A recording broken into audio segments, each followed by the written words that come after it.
Et bonjour à tous. Aujourd'hui, nous poursuivons notre chapitre La République et le fait religieux depuis 1880. Et je vous rappelle notre problématique, comment passe-t-on de la lutte contre l'influence des églises à une laïcité qui garantit la liberté de conscience et le libre exercice des cultes? Pour commencer, nous allons évoquer la loi de séparation des églises et de l'État datant de 1905.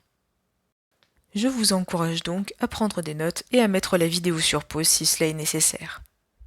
Sur cette gravure anonyme, datée de 1802 et conservée au musée du Carnavalet, nous pouvons voir Napoléon Bonaparte présenter un triangle isocèle et un éclair lumineux à un ensemble de personnes représentant les différentes religions. Nous pouvons supposer que cet éclair lumineux représente soit Dieu, soit les Lumières. Le triangle isocèle, quant à lui, représente l'égalité. L'objectif de cette gravure est donc de présenter l'égalité qu'il peut y avoir entre toutes les religions. Cette gravure permet de représenter la liberté de culte. En effet, Napoléon Bonaparte tient dans sa main un papier. Ce papier, il s'agit du Concordat. Le Concordat est une convention signée entre le premier consul, Bonaparte, et le pape en 1801. Il a pour objectif principal de mettre fin aux tensions qui existent entre l'Église et l'État. C'est à partir de cette convention que chaque citoyen a le droit de pratiquer et de choisir une religion ou aucune. Voici un extrait du Concordat, les articles 1, 4 et 14. Les deux derniers articles sont tout particulièrement intéressants. Ils nous permettent de comprendre que c'est l'État qui nomme les évêques et les archevêques de la religion catholique, mais également que c'est l'État qui paye directement les évêques et les curés pour leur travail. Il faut d'ores et déjà noter que ces deux situations ne sont plus du tout d'actualité. En effet, aujourd'hui l'État ne nomme pas les membres du clergé, il ne les rémunère pas non plus. La République est laïque depuis la loi de séparation de 1905. Voici un extrait de la loi du 9 décembre 1905, dite loi de séparation des églises et de l'État. Cette loi affirme dès l'article 1 que la République assure la liberté de conscience, c'est-à-dire que chaque individu est libre de désigner les valeurs ou les principes qui vont conduire son existence. De plus, cette loi affirme que la République ne reconnaît, ne salarie ni ne subventionne aucun culte. C'est-à-dire qu'à partir de ce moment-là, le traitement des prêtres, rabbins et pasteurs ne sera plus versé directement par l'État. L'article 11 nous permet de voir qu'il y a véritablement une volonté de transition, on peut supposer, afin de ne pas heurter directement l'Église. L'article 28 interdit quant à lui tout signe ou emblème religieux sur les monuments publics. Ainsi, nous pouvons comprendre qu'il n'y a plus de religion officielle, comme ce qu'avait pu dire Napoléon Bonaparte, notamment lors du Concordat, en affirmant que la religion catholique était la principale religion des Français. Seulement, le passage de cette loi du 9 décembre 1905 ne s'est pas fait sans heurts. En effet, nous pouvons le remarquer sur cette gravure publiée dans le Petit Parisien du 28 janvier 1906.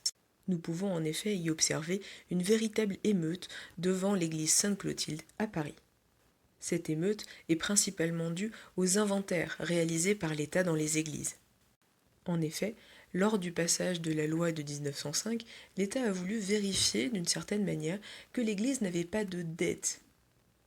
Cependant, les catholiques ont particulièrement mal perçu ces inventaires et ont considéré ça comme de la spoliation, ou comme le fait de dépouiller véritablement l'Église de ses biens.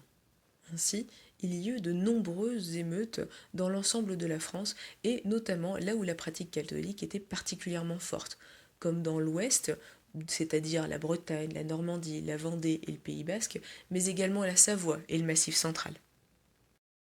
Il est intéressant de noter, notamment à travers le témoignage du pasteur protestant à Lafon, que ces inventaires n'ont pas été particulièrement mal pris, ni par les juifs, ni par les protestants.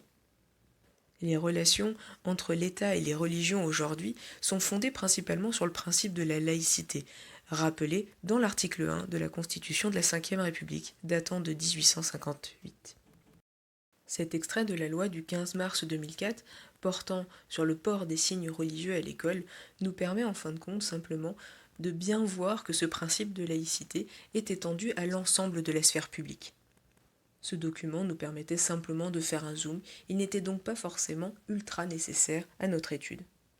Aussi, il est intéressant de noter que depuis 2006, le président de la République reçoit à l'Élysée l'ensemble des représentants des différentes communautés religieuses dans le cadre des vœux à ces autorités. Nous pouvons donc comprendre qu'il y a un avant 1905 et un après 1905 en France. Avant 1905, la France fonctionne sous le régime du Concordat, c'est-à-dire que l'État a un rôle spécifique et subventionne les trois religions majoritaires, c'est-à-dire le catholicisme, le judaïsme et le protestantisme. Alors qu'après 1905, la loi garantit la liberté de conscience et le libre exercice des cultes, mais également l'État ne subventionne plus aucun culte ni ne reconnaît aucun culte officiel. Nous devons cette avancée majeure à Aristide Briand, un homme politique français particulièrement connu pour avoir réalisé donc cette loi de 1905, mais également pour avoir joué un rôle essentiel dans les relations internationales d'après Première Guerre mondiale. J'espère que cette vidéo vous aura plu. Si vous avez des questions, n'hésitez pas à me les poser. Je vous souhaite de passer une très belle journée. Travaillez bien!